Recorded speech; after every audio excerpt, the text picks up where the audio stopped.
On the 24th of July 2019, Boogie's 45th birthday, Boogie2988 released a video, Francis Sings, My Way. At the end of the video, Boogie drops the mic and walks off screen. Later on he would go on and state that this video was produced as his final send-off to YouTube and to the world, as he had intended to end his life on that date. And in response, all I can say is, you couldn't have at least tried to make it not total shite? Maybe if you hadn't got those ridiculous fucking chiclets 3 months before, you'd be able to actually still sound like Francis. When I bit off more than I could chew, but through it all, when there was doubt, I ate it all. Yes, you certainly did, Chunker. Morning, mad dudes. What a cluster it's been since I uploaded that first video, and yes, that video was a total train wreck, but you know you love me. Who could hate an Irishman? But hell, guys, I'm just a new pup to this YouTube malarkey, but do you know what? I've been learning from the YouTube master Boogie himself, so now I have a tale for you.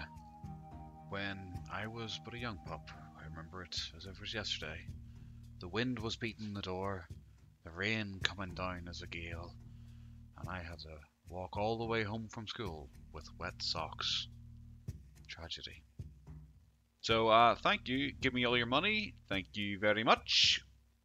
Boogie2988, the saddest man on YouTube. Or biggest attention seeker, whatever floats your boat. A man so depressed that he's made at least 2 videos now pointing out how he wanted to end his life in 2019. Well, 2018. Well, no, 2019, that's what I mean. Now, I know sorry's a bad look. A dude who repeatedly talks about his mental health issues, a dude who talks openly about being suicidal, you know, every single day. Well, to put it bluntly, I don't buy it, and I'll explain to you why. Cut to the 10th of May, 2020. Boogie releases a video titled Why I Almost Took My Own Life in 2019 and Why I Didn't, setting us straight. Firstly, winning the prize for the longest video title. That's quite big. Impressive. And secondly, not really surprising anyone, because Boogie had already made it abundantly clear that he had intended this. Boogie starts the video by telling people to keep their suicidal feelings off the internet, because it's a bad idea.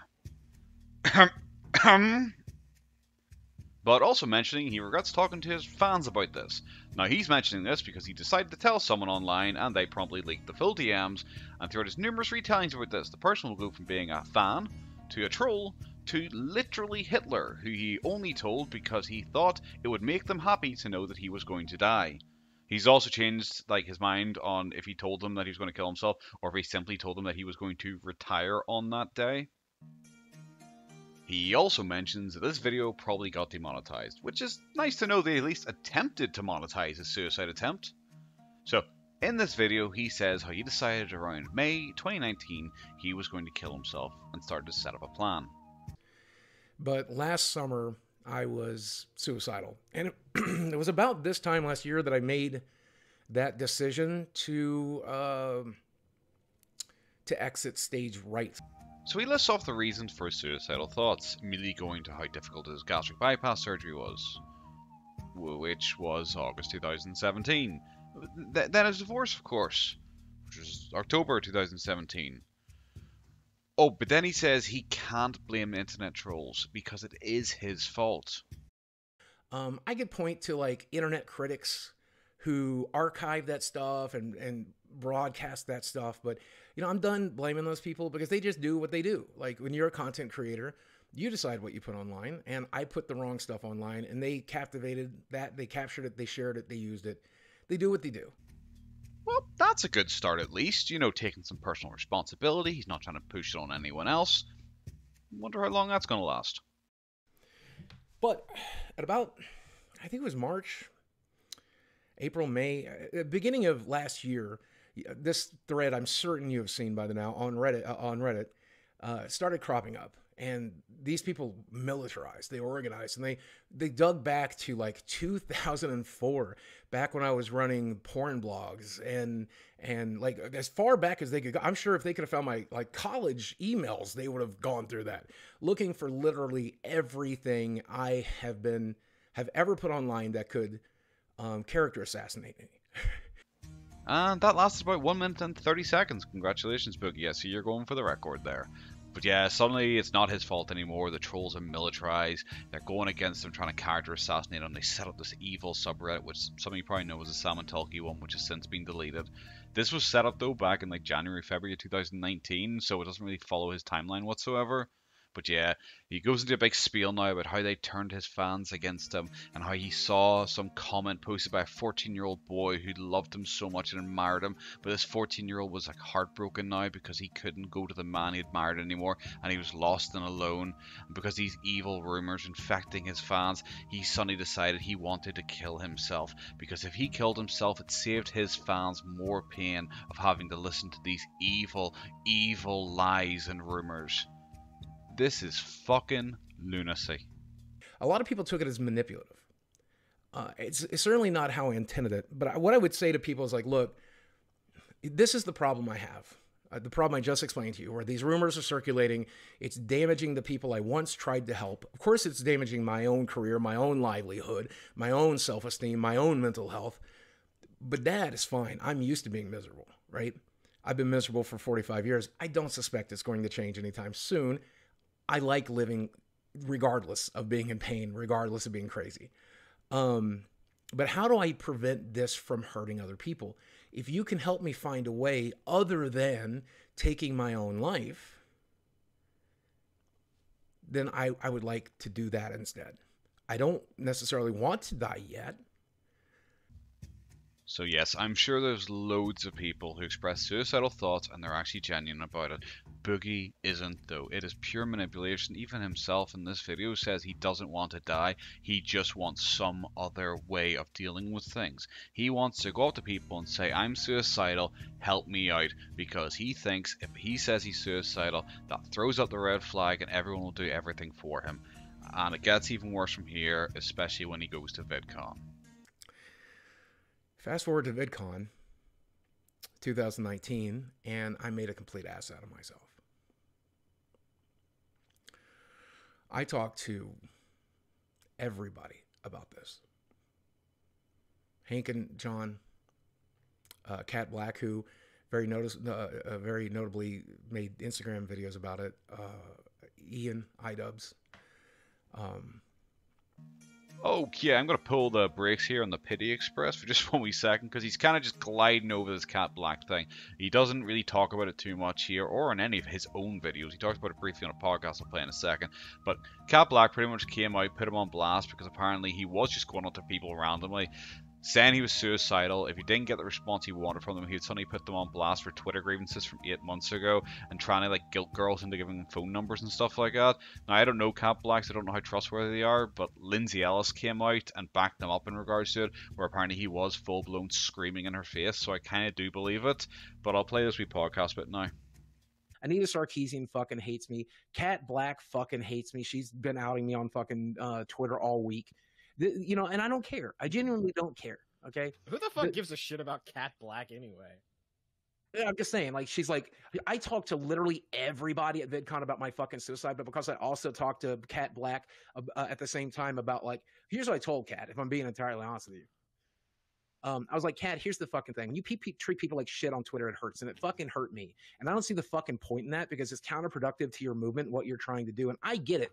You could make people like me an ally, but when you fucking attack us, you make us not allies. Now, here's the fucking thing. I'm a dead man walking, so I ain't talking about me. I don't give a shit about me. All right. What I give a shit about is the rest of the people in your fucking movement and the rest of the people in your fucking community. And you can set a fucking example by not being so goddamn mean and toxic on Twitter. It sucks that you fucking do that shit. Yeah, I was being shitty to her, but I feel like she was being shitty to the entire world and being shitty to her own movement. And so I kind of fucking unloaded her. It was a huge mistake. I wish I hadn't done it. I wish I just let her fucking walk on by, but that's what I did. Apparently some people were quite nice though and did try and give him advice, but Boogie being Boogie, he refused to take it. The advice was, ignore it, focus on the good comments, move on with your life. You know, this thing that you do every day as just an adult? He couldn't do that. He's too nice. He loves focusing on those negative comments because he just wants to save those people. So he slathered himself up in butter, standard Friday night, and dove straight into those negative comments and fucking ate them all up. I can't do that, man. I can't. I get that that's easy for Jesse and Michael. I get that that's easy for a lot of people. But for me, it's not. I don't know why that is. I don't think I'm a particularly special person, but I was telling her something I thought would make her happy because she certainly seemed to be one of the people that would like to see me gone. I was so terrified that that Reddit thread would be seen by millions of people. And I was even more afraid that someone like Philip DeFranco or Keemstar or someone else like that would pick up that thread and broadcast it for the world. So yeah, he was terrified of the Samatoli subreddit. He was so scared. Keemstar, Philip DeFranco, they might tweet it out and make millions of people see it. Which is weird, seeing as how in this clip, he says he drew up a suicide video that he was going to send to Keemstar and Philip DeFranco to send out after his death. I was going to send my suicide note out to Philip DeFranco and Keemstar and everybody else so that that would get published there, because obviously we know from Etika that if you put your suicide on YouTube, they take down your entire channel, and I wouldn't want that to happen. A young gentleman by the name of Christopher Tom, who had cancer, beat cancer, and then went on to destroy my career by signaling and broadcast signaling my mistakes and that Reddit thread and every stupid thing I've ever done. Look, I don't even know why he's bringing up Christopher Tom. His suicide plan was the 24th of July. This video came out on the 3rd of August. So I don't know how he's trying to make it out that this is somehow also to do with his suicide attempt. The whole thing's just fucking silly. And I was looking for a medication, an illegal drug by the name of DMT. And yeah, I'm absolutely admitting to breaking the law in this video. Yeah, I'm not going to lie. When I first heard DMT, I had no idea what it was. I guess it's not a big drug over our way, but okay, whatever. But when I looked at these studies he was talking about, I kept finding ones for dance movement therapy over and over again, and it really fucking broke me. Because admittedly, you know, a wee bit of dancing, burn a few calories, that could help the big man out, like, I'm not going to lie. But yeah, he admits to taking illegal drugs on YouTube. He goes on to be added to a list of White Valley girls who've had a single experience of drugs in their life and come back enlightened. Yes, this is the single recurring thing in all of his stories, and it's fucking hilarious because he basically just tripped balls a single fucking time, and now he's a guru here to save us all. Wow, what a tale. Can't wait to hear it again. So Boogie starts this video off by saying he's wanted to make a video on this topic for a long time, but he hasn't because of potential backlash. Good work there, Boogs. But at least this time he says he isn't going to monetize it, so he has learnt one thing in the year between these two videos. Of course though, he's a hero. He's releasing this just to try and save lives. One thing to note super quick though is he's gotten way worse at acting. So in the last video he was like one cut and it was fairly genuine. This one, it's cinematic as fuck, yo. It is all jump cuts all the time, terrible acting, fuck, it's awful. So yeah, I know you were asking pertinent questions. Who's he blaming this time? When was he going to kill himself? Don't worry, the answers will come. When I got divorced back in 2017, I was entirely certain that I was going to delete myself. I made the decision that I was going to spend all of my money, have some crazy experiences, and then shuffle off this here mortal coil. That was the decision I made right about Christmas of 2017. So 2018 became my bucket list year, where I made a lot of YouTube videos and I live streamed a lot, but I kept saying and doing really outlandish stuff because why not? I can say or do whatever it is I want to do, right? Ah, okay, so in this take, the suicide was actually due to his divorce and his gastric bypass. Okay, where did they mention that last time? But that's fine. So, there we have a new timeline. He's decided at the end of 2017 he was going to kill himself in 2018, and that's why during those years he was making lots of stupid mistakes, he was saying lots of stupid things, so guys, you cannot hold that against him now. Sorry. He has an excuse for it all. You've got to forgive him now. So the original date that I chose was Christmas of 2018. My roommate would be out of town, so he'd be here to stop me or prevent me from doing it. And I hated him to come home to something like that, but, you know. And I'm laying in bed on Christmas Eve with my dog, and I look down at my dog, and I'm like, I can't do this to this dog. So I came up with a plan. I would push it to the next available holiday, which was my birthday in July. I'd go to VidCon and spend like 2.5, 3 weeks out there, be away as long as I can, come home for my birthday, and then on my birthday, get the hell out of here. And that made a lot of sense because that was my 45th birthday. It was a nice round number. I was in a lot of pain. The hate and the craziness on the internet had gotten so much worse. That was right about the time of that whole Tesla saga where I was going to buy a Tesla and put like a down payment for it, but then people became convinced I wanted other people to buy it for me. I do like his wee Freudian slip there where he nearly said, go to VidCon and be a celebrity. But, okay guys, so he planned this a full year ahead. And you know what happened? Why he changed his mind? Well, he watched Afterlife. Well, nope, sorry, he didn't watch Afterlife. He totally independently, by himself, suddenly, without ripping off any very popular TV show at the time, was saved by his dog, so got pushed back again, like he said. And it got pushed back to July, and oh, that's when the whole Tesla issue was kicking off. Which isn't actually true, because that actually happened at the start of July, so it's not like he changed his plans or anything like that, or suddenly thought about committing suicide because of the Tesla thing, because that only happened during this most recent pushback. So I don't get why he's including this in his fairy tale reasoning. But back to 2019, I went to what would be my final VidCon because I wouldn't get invited back. And the reason I didn't get invited back is because while I was out in LA, I talked to every creator that would listen to me about my upcoming attempt to delete myself. Imagine you go to VidCon, you're a content creator. You talk to these other content creators online all the time, but you never get to meet face to face. You finally get to meet up, you're thinking about going and having a pint, and then suddenly up fucking scoots Boogie2988 on his fucking mobility card. Beep beep, have you heard about our Lord and Savior Jesus Christ? Cause I'll be fucking meeting him soon, and you have to smile and be nice to him, cause if not, you'll definitely be named in his fucking suicide note.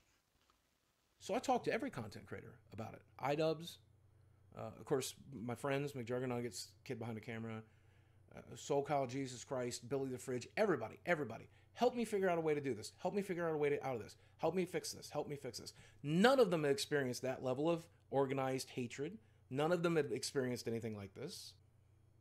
I ended up potentially, I don't want to admit to any crimes, but I might have abided hallucinogenic substance while I was there, and it may or may not have helped me realize something. I met with a shaman out there who administered this substance to me. Are you fucking serious? A fucking shaman?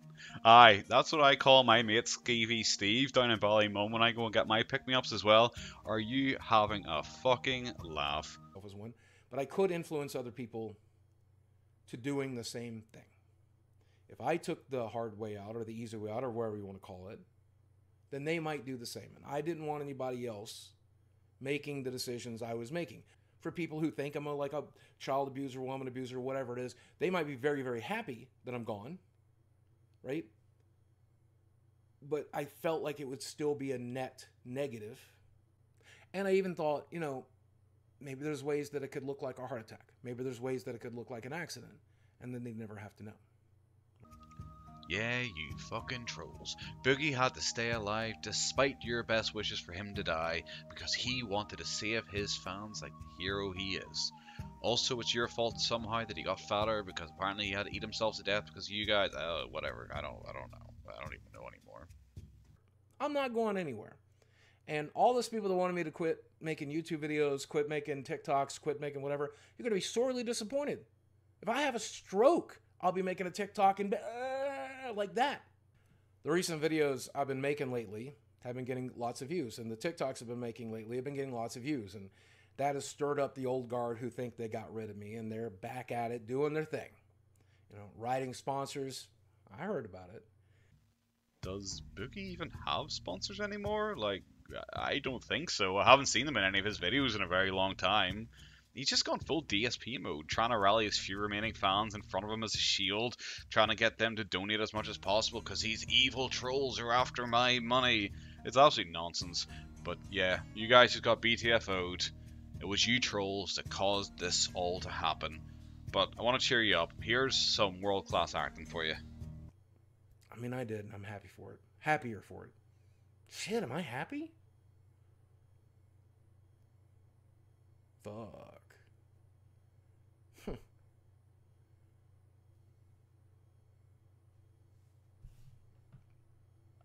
God, I think I am.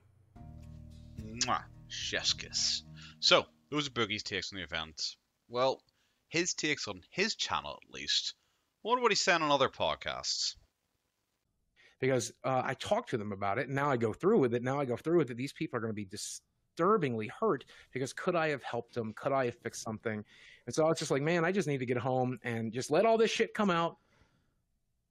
Survives it. See if I can maintain an audience, and just let the world know. Yeah, I have an edgy sense of humor, and I don't give a fuck what you think about it. I'm sorry if it ever hurt you.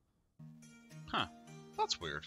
So Boogie actually decided to go home after VidCon just to sort himself out, because he decided that if he killed himself, all the YouTubers he had bothered would be upset about his suicide and blame themselves for it. Okay, so that's the reason now why he didn't go through with it. That's odd. So Dick Masterson released a screenshot of a conversation you had with somebody. Oh, interesting. And that conversation talked about how, relating to your suicide or yeah, there's probably that ISO shit. Yeah. Where you indicated that part of the reason that you wanted to do it was because you were hoping that some of your critics and subsequently some of Maddox's critics would get banned. Oh no, I don't want anybody banned. That sounds fucking insane. I don't even know where that came from, and I don't think I would have said the word banned. This podcast came out in August 2019, so after his attempted suicide date, where apparently a screenshot came out, and full disclosure, I cannot find this screenshot. If someone finds it, maybe stick it in the comment section below, I'll add it to the description or something like that. But yeah, apparently Boogie had said via the screenshot that he had done this because he wanted to try and get his trolls and critics in trouble, which is believable, but like I said, I can't find it, so I can't guarantee it. My closest friends knew that my plan was to take a bunch of nausea medicine followed by all of my heart medication that should give me a heart attack, and the nausea medication would help me keep it down. Yeah. That'll do it. I still think it was just a ploy to try and get drugs. Fucking drugs. Man, I got me DMT. Get the DMT connection. I got me that fucking DMT, dude. But another thing that I really fucking frustrated with is a lot of people are like, you only talk about your suicide for fucking manipulation. You're only talking, dude, I'm fucking suicidal. I'm clinically diagnosed with PTSD. I'm glad that you have that fucking fantasy about me, and I wish it were fucking true, but I have suicidal thoughts every second of every fucking day. Now, maybe it wasn't right that I shared that shit. I definitely should not have said it to a fucking fan. Well, or yeah, a that's friend. what I was going to ask you. You didn't really know this person.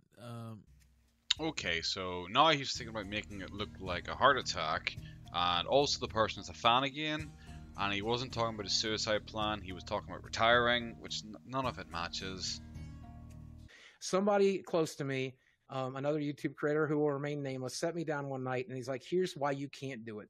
He's like, there will be copycats. And another reason for him to stop, I think we've had about 6, this is why I didn't do it so far.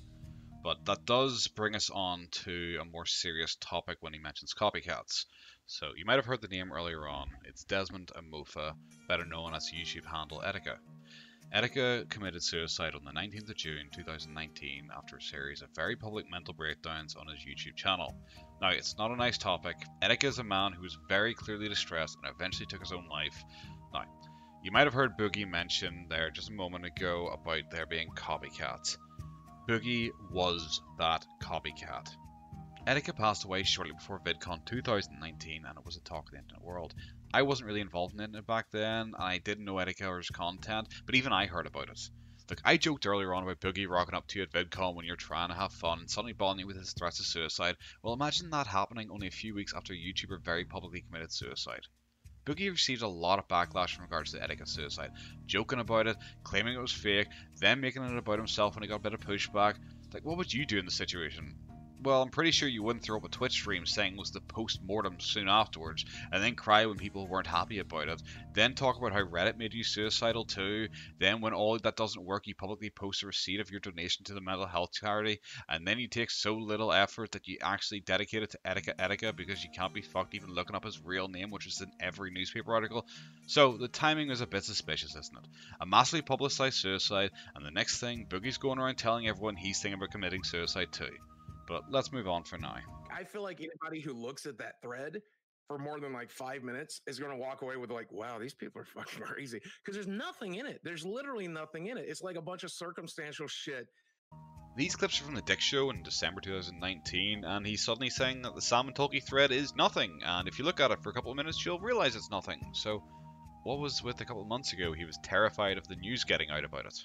So this summer, I was genuinely suicidal. At the beginning of the summer, I picked a day. It was going to be July 24th. I scripted a Why July goodbye 24th? video. That was my birthday. And I was Wow, like, that's well, dark. the night before I turned 45, 44 is a good number. I don't want to turn 45. Let's get the fuck out of here. I don't want to do this anymore. I made a suicide video and I'd already filmed it like 3 months before the date. Okay. And I had a emailer where I was going to email it to like everybody, because I know you can't put it on your YouTube channel, but what you can do is you can email it to pretty much everybody else, and they can do whatever they want to with it, right? Yeah. So then I was going to put it up on some auto mailer, set a date, and then just send it out on the day after my birthday, right? It's like the leaked DMs where you're talking about it, and it kind of seems like you're bringing it up so that they will change their behavior. Which Well, and see, that's a false sentiment, because I knew that person was never going to change their behavior. And Okay. anytime I engage one of these people, I know that there's no winning them over. Right. There's no convincing them. But there still is making them feel guilty about it. Like, you know what I mean? Like, if you're saying it, that person did not feel guilty one bit, and I knew that they wouldn't. Absolutely not. Absolutely not. I mean, don't get me wrong. That's the risk I took. It was possible she could have felt guilty about it, and that's the mistake I made. Okay. But no, it certainly wasn't the intent, because I know that these people can't feel remorse for me. They think I'm subhuman. Okay, quite a lot there. So he didn't plan to kill himself when he was 45. He wanted to kill himself when he was 44, even though the date of his death was the 24th of July, which was his birthday, so he would have been 45. His suicide video was pre-recorded to be sent out by automailer, as we mentioned previously. The fan also was literally Hitler, and he just said it because, even though he knew his fan was awful and wouldn't change their mind and everything like that, even though earlier on he thought she was a fan and her motives were genuine, it keeps going all over the place. Now, don't get me wrong, my choice to discuss it with McJuggernuggets, kid behind a camera, and a few other people at VidCon is what led me to doing DMT and what led me to saving my life. And I was like walking up to iDubbbz, hey, you know where to get any DMT? It's a fucking party. We're at a party. Let's get some DMT, guys. Yeah. And like eventually somebody who wants to remain anonymous came to me and he's like, dude, I'm a shaman. I have access to this stuff and I want to help. Okay, so apparently he's just going up to a few people now, not everyone like he said earlier on. And when he went up to them, he was asked them, it's a party, let's get some DMT. This DMT then saved his life because he's on a mythical quest to find a fucking shaman. This dude has had a hallucinogenic once in his fucking life, and apparently he found Nirvana. Okay, so this story is all over the place. One second he decided to tell a fan about it because the fan was going to help him. Then it turns out it was actually a troll with good intentions. Then it was a monster who hated him and just wanted to see him suffer, so he made up that he was going to kill himself so they'd be happy. But then he never even said that to him, he just claimed that he was retiring. He also planned to kill himself in 2017 after the divorce, but decided to hold off until 2018. But then in 2018 he was saved by his dog, so he decided to hold off until July 2019 so he could die when he's 45, because he liked that number. But then he doesn't actually want to die at 45, he wanted to die at 44. But to be fair, he also planned it during the summer of 2019, so it was super short notice. He also wanted it to look like a heart attack and not a suicide, so his fans weren't upset, but also had suicide videos drawn up to send to Keemstar and Philip DeFranco so they could upload them onto their channel to let everyone know, because he didn't want it on his channel because, like Etika's channel, it would get taken down. Etika, a YouTuber he more than likely copied for attention. And apparently he's balling everyone at VidCon 2019 about this, and due to this he wasn't invited back. Well, no, actually, he wasn't balling about this, he was just going up and asking for drugs so they can party. Well, actually, he only spoke to a few people at VidCon. Well, he did this whole thing because of his divorce. Well, actually, he did the whole thing because of the trolls. Well, actually, he did the whole thing because he was scared of the Salmon Tolkien thread, which was created in February 2019, which is after the first two suicide plans. Well, he didn't do it at all because he was scared of the thread. There's nothing in the thread. Why would he be scared of it? Well, to be fair, he stopped himself from killing himself because he took some drug once and became a visionary. Well, actually, it was because a friend sat him down and said that people would copy him. Actually, it's because he realized it would hurt his fans if he did it. Actually, it's because the YouTubers he talked to would all feel bad about it. Actually, it's because he needs to save lives. What a messiah complex. He claimed he had a plan to stay alive until his birthday so he could go out and enjoy VidCon one last time, and then apparently just went around bothering people and telling them how suicidal he was and getting in fights with people. How is that enjoying your last VidCon? Seems a wee bit far-fetched now, doesn't it? So, in my opinion, this whole thing was a pile of shite. He was upset about the Salmon Tolkien subreddit getting a lot of popularity very quickly, and he wanted to guilt trip them into leaving him alone, just like he tried with the fake swatting. Etika had just committed suicide, and he wanted a wee bit of that spotlight because he saw how nice everyone was being about him suddenly. He just had new teeth fitted in March. Why would you go through painful and expensive cosmetic surgery if you're going to kill yourself less than 4 months later? He also bought a Tesla in June, which was a massive drama for him. Why would you buy a Tesla that wouldn't even be delivered before you were dead? So yeah, this whole thing came to a forefront after a whole heap of dramas in the first half of 2015 and even more in 2018. Like the backlash he got after his handling of Etica's death, his blow-ups at the people at VidCon, him stating $3 was a lot of money for a person of colour, him announcing a charity stream for his birthday before cancelling it last minute, his whole Tesla scandal. Look, everything was going badly for Boogie in 2019. He lost most of his sponsors, he lost a lot of his money, and he was bleeding subs and viewers. It's almost like he suddenly declared he was suicidal in a way of deflecting the hate for a little while. And now anytime he wants clicks for attention, he pulls his story out, dusts it off, and recounts it. But he's a shit storyteller, so he keeps fucking it up. But yeah, guys, which do you think it is? His long, elaborate, constantly changing story where he actually was planning this for, I don't know, half a decade? Or do you think just one too many dramas had actually piled up on his desk and he just wanted to take the heat off a little bit? But yeah, guys, thanks for watching. If you like the video, please like, subscribe, share it around if there's anyone you think would be interested in it. More content is on the way. I think for my next project, I'm actually going to try and get that Resident Evil Welcome to Raccoon City breakdown finished. But all I can say is, thanks for coming. Have a good one, guys. Take care.